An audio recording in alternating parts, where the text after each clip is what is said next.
ఒకవేళ ఈరోజు ఉద్యోగం కోల్పోయా ఉన్న బాధ నీలో ఉందా? మరలా అలాంటి ఉద్యోగం వస్తుందా లేదా, అలాంటి పరిస్థితి నాకు సమకూర్చబడుతుందా లేదన్న భయం నేను వెంటాడుతుందా? విను దేవుని బిడ్డ, దేవుడు ఒక శ్రేష్టమైన ఆశీర్వాదం నీ కోసం సిద్ధపరచాలనుకున్నప్పుడు నీ కంఫర్ట్ జోన్ ఆయన కొంచెం కదిలిస్తాడు. నువ్వు కంగారు పడద్దు, నువ్వు అధైర్యపడద్దు, అయిపోయింది ఇంకా నా జీవితం అనుకోవద్దు. దేవుడు నీకు అతి శ్రేష్టమైన ఆశీర్వాదాన్ని ఏదో దాచిపెట్టాడు, దాన్ని నీకు ఇవ్వాలనే ఆయన ఆశిస్తున్నాడు.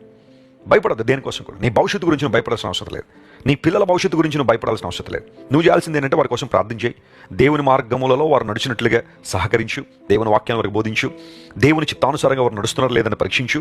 దేవుడు ఖచ్చితంగా వారిని ఆశీర్వదిస్తాడు. అరచు పిల్ల కాకులను పోషించే దేవుడు నిన్ను కూడా పోషించగలడు. ఒకవేళ వివాహ విషయంలో చింత ఉందా, భయపడుతున్నావా, ఎలాంటి వాళ్ళు వస్తారో నా జీవితంలోకి, ఎలాంటి కుటుంబంలోకి నేను వెళ్తానో అన్న భయం నీలో ఉందా, కనిపెట్టి దేవుని సన్నిధిలో ప్రార్థించే, దేవుని చిత్తం కోసం ప్రాకులాడు. ఖచ్చితంగా ప్రభువుని నడిపిస్తాడు తన మహిమార్థమై. ఏ రకమైన భయం నీలో ఉన్నా ఈరోజు దేవుడిస్తున్న వాగ్దానం ఆయన దినములలో, ఆయన పాలనలో ఇశ్రాయేలు నిర్భయముగా ఉంటుంది.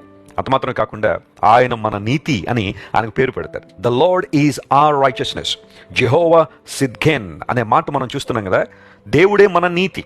మన నీతి పరలోకానికి మనం చేర్చలేదు కానీ, మన నీతి దేవుని మెప్పించలేదు కానీ, దేవుని నీతి మనలో ఉండడం ద్వారా మనలో ఇంప్యూట్